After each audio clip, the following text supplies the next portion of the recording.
Assalamualaikum warahmatullahi wabarakatuh.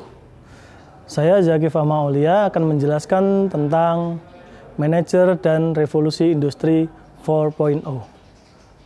Pada bagian ini adalah bagian dari mata kuliah pengantar manajemen.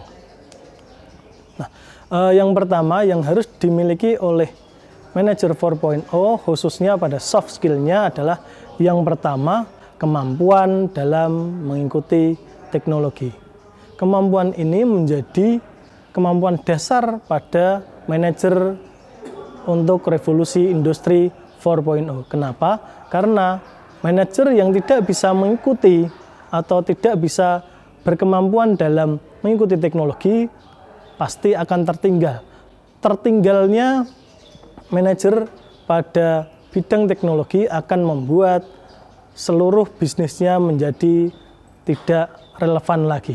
Yang kedua adalah kemampuan mengolah data. Kemampuan mengolah datanya ini tidak hanya mengolah data dari sisi pengolahan data secara gaya lama di mana data dikumpulkan lalu kita baca, tidak bisa seperti itu. Yang harus dilakukan adalah kemampuan menganalisis dari big data yang sudah pernah saya jelaskan, kemampuan pengolahan data sehingga data-data big data yang didapatkan oleh perusahaan bisa dieksekusi secara optimal. Soft skill yang ketiga adalah fleksibilitas dan adaptasi. Kenapa fleksibilitas dan adaptasi menjadi penting dalam soft skill manager 4.0? Karena pergerakan bisnis saat ini sangat fleksibel. Tidak bisa kita membuat rencana yang kaku. Harus fleksibel, harus cepat berubah.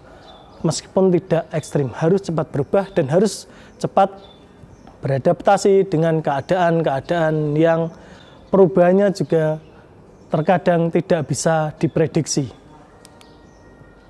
Selanjutnya, saya akan membahas tentang kemampuan dalam mengikuti teknologi. Yang pertama adalah bagaimana manajer meningkatkan kemampuan teknologi terkini. Jadi, kemampuan ini harus harus didorong untuk menjadi semakin lebih mengerti. Karena apa? Karena kemampuan dalam mengikuti teknologi akan membuat perusahaan bisa eksis dalam jangka panjang. Contohnya, dulu marketing untuk memasarkan produk pakai proses pembuatan leaflet dan macam-macam. Sekarang namanya marketing harus mengikuti teknologi, harus masuk ke media sosial. Kenapa? Karena kalau tidak mengikuti media sosial, manajer akan ketinggalan dalam memasarkan produknya. Maka harus ada proses perubahan dari strategi yang biasa menjadi penggunaan teknologi sosial media. Selanjutnya, penggunaan mesin dalam jaringan Internet of Things. Nah, manajer harus tahu teknologi sekarang yang lagi in apa, maka harus mau tidak mau bisnisnya harus mengikuti proses penggunaan Internet of Things. Nomor 2 adalah mencoba potensi pada bidang teknologi-teknologi yang bisa diaplikasikan. Contoh umpamanya adalah penggunaan tracer pada pengiriman JNE. Di sini akan memudahkan manajer dan juga konsumen adanya tracer ini. Tracer ini memudahkan manajer mengetahui seberapa cepat sih pengiriman barang oleh industri atau perusahaan yang dia pimpin. Di samping itu, adanya tracer ini juga akan memudahkan konsumen dalam melihat pergerakan-pergerakan produk yang dikirimnya. Manajer yang mengikuti keadaan teknologi ini akan lebih mudah dalam mencari kekurangan-kekurangan pada bidang industrinya. Contoh umpamanya di JNE, manajer jadi tahu, oh seberapa cepat sih proses dari barang dikirimkan melalui JNE sampai ke tempatnya. Kesalahan-kesalahan langsung bisa ditemui. Contoh umpamanya di penerbangan Solo ada masalah, maka manajer langsung mengetahui dan segera mencari solusinya supaya produk ini bisa lebih cepat sampai ke konsumennya. Lalu ada Post Lead dan Moka Post, ini untuk kasir. Jadi karena kasirnya sudah menggunakan teknologi Moka contohnya, maka manajer menjadi lebih tahu, oh produk mana saja yang laku di pasaran, oh produk mana saja yang agak lambat di pasaran, sehingga manajer tidak terlalu bingung dalam menentukan jumlah produk yang harus dibuat sedemikian rupa. Contoh umpamanya produk A ternyata tidak terlalu laku, maka bahan baku dari produk A tidak diproduksi secara luar biasa banyak. Umpamanya produk B yang laku karena di tracernya di sistem Moka ini sudah berjalan, maka langsung tahu, oh ini produk B ternyata yang paling laku, maka diproduksi menjadi lebih banyak. Seperti itu. Kemampuan mengolah data, maka manajer yang masih mengandalkan insting dan pengalaman akan ditinggal. Kenapa? Karena manajer sekarang tidak bisa hanya mengandalkan intuisinya, tidak hanya bisa mengandalkan pengalamannya selama dia menjadi manajer. Harus sesuai dengan kebutuhan. Maka manajer yang hanya mengandalkan insting dan pengalamannya pasti akan ditinggal. Karena apa? Karena pembuatan keputusannya tidak sesuai dengan pasar. Karena punya big data diolah keadaan-keadaan yang tidak dibutuhkan menjadi tidak usah dibuat. Fokusnya adalah pada kemampuan pada analisis big datanya. Selanjutnya tantangannya adalah melimpahnya data. Datanya melimpah luar biasa, bisa diakses dengan mudah, tinggal manajer harus bisa mengolahnya dan menganalisisnya sehingga data-data menjelma menjadi sesuatu yang berharga. Bukan hanya sekedar data, pengumpulan datanya saja yang penting, tapi endingnya ini, data ini harus menjadi sesuatu yang berharga bagi perusahaannya sehingga perusahaannya menjadi lebih eksis di masa mendatang. Selanjutnya adalah fleksibilitas dan adaptasi. Perusahaan yang cepat, perubahan yang cepat, maka adanya fleksibilitas dan adaptasi dalam pengambilan keputusan. Contohnya yang sudah kita ketahui bersama Nokia.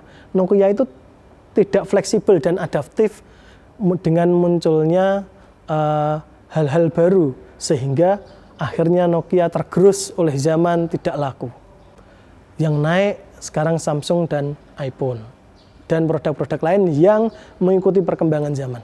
Nokia meskipun akhirnya juga mengikuti, tapi karena sudah tertinggal dari rival-rivalnya, akhirnya juga tidak bisa mengikuti perkembangan zaman yang seharusnya bisa dilakukan oleh Nokia. Contoh, ini tren WHF dan new normal. Lalu munculnya ada GrabFresh. GrabFresh itu berarti di mana aplikasi Grab sudah bisa kita memesan Grab itu untuk kebutuhan sehari-hari, bahkan untuk kebutuhan yang dulu kita harus pergi ke pasar sendiri. Contoh umpamanya beli sayur itu pakai GrabFresh itu bisa. Lalu ada TaniHub.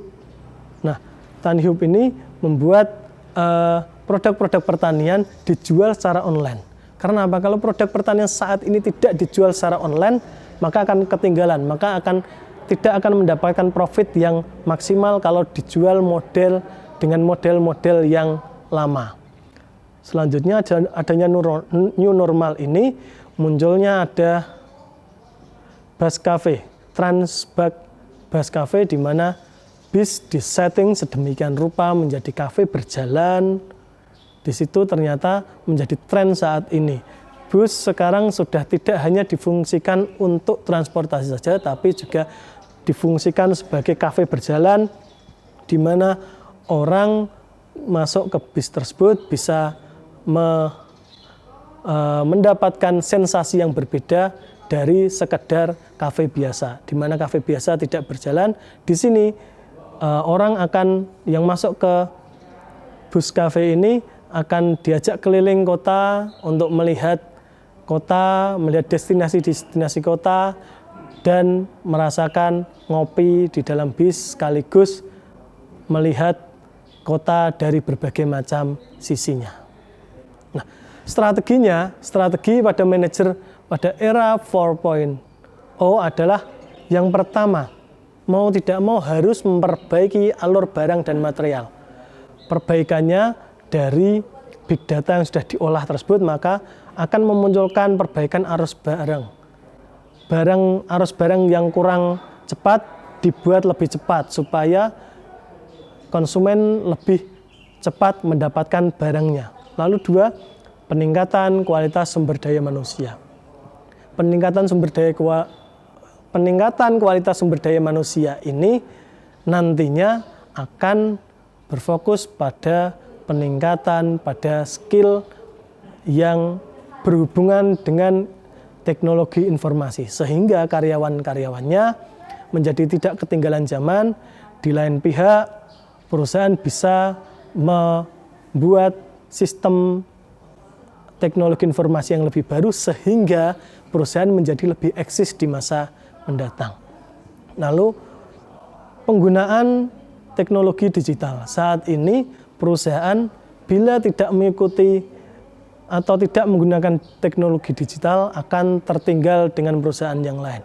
Tertinggalnya perusahaan atas teknologi digital membuat perusahaan-perusahaan tersebut akan semakin tidak dikenal oleh masyarakat, memproduksi barang yang banyak cacatnya, semakin ditinggal, dan akhirnya semakin tidak laku. Sehingga penggunaan teknologi digital ini menjadi keniscayaan pada strategi manajer pada era revolusi industri 4.0.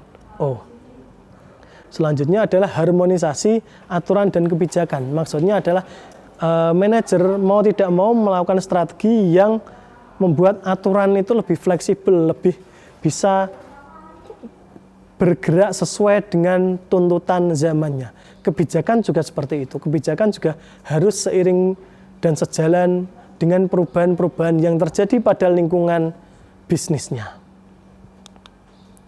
Nah, memperbaiki alur barang dan material, yang pertama fokusnya pada efisiensi penggunaan bahan baku, lalu rantai pasokan yang pendek, dan penggunaan sistem terintegrasi sehingga barang-barang yang disimpan di gudang itu sesuai dengan kebutuhan. Kesesuaian antara kebutuhan dengan yang disimpan di gudang akan membuat biaya penyimpanan di gudang menjadi lebih efisien. Akhirnya biayanya menjadi semakin ditekan. Biaya menjadi semakin ditekan sebagai akhirnya adalah pengurangan pada biaya-biaya yang tidak seharusnya. Contoh seperti ini. Kalau barang di gudang terlalu banyak, tidak sesuai dengan permintaan, maka akan ada biaya penyimpanan, akan ada biaya kerusakan bahan baku yang semakin besar. Nah, ini harus diperbaiki oleh manajer. Peningkatan sumber daya, tantangannya adalah bagaimana penggantian pekerjaan-pekerjaan manusia kepada mesin yang zero defect. Lalu kesempatan penggunaan robot pada proses produksinya sehingga manusia nantinya tidak berfokus, karyawan atau manusia tidak berfokus pada pembuatan produknya, tapi pada pengaplikasian dan penggunaan mesinnya supaya produk bisa diproduksi oleh mesin. Nah, peningkatan kemampuan SDM khususnya adalah pada penguatan bidang teknologi dan pengambilan keputusan dari big data yang telah diolah. Nah, contohnya seperti ini, saat ini seperti ini bahwa adanya internet akan membantu perusahaan dalam penyimpanan di cloud komputer, lalu mesin otomatisnya dihubungkan dengan cloud komputer sehingga membuat produksi menjadi lebih efisien sehingga persaingan dalam produksi menjadi lebih mudah. Karena apa? Karena bila tidak menggunakan teknologi digital, pasti perusahaan akan tertinggal. Harmonisasi ini adalah terkait dengan aturan yang fleksibel pada perubahan. Tidak boleh kaku, aturan tidak boleh kaku. Harus bisa mengikuti perkembangan zamannya. Lalu kebijakan harus bisa mudah. Karena apa? Karena tahun ini tidak tahun ini. Terkadang bulan ini bisa berbeda dengan bulan selanjutnya. Maka kebijakannya harus berubah seiring dengan perubahan-perubahan yang terjadi. Selanjutnya jam kerja. Jam kerja ini sudah mulai dipakai di mana jam kerja kita fleksibel. Yang penting jam kerja saat ini adalah karyawan bekerja boleh dimanapun asalkan bisa bekerja sesuai dengan targetnya. Jadi tidak harus di kantor sekarang bekerja itu. Bisa di rumah, bisa di kafe, bisa dimanapun. Yang penting pekerjaannya selesai. Nah, yang penting pekerjaannya selesai itu harus didukung oleh internet yang terintegrasi dengan perusahaan.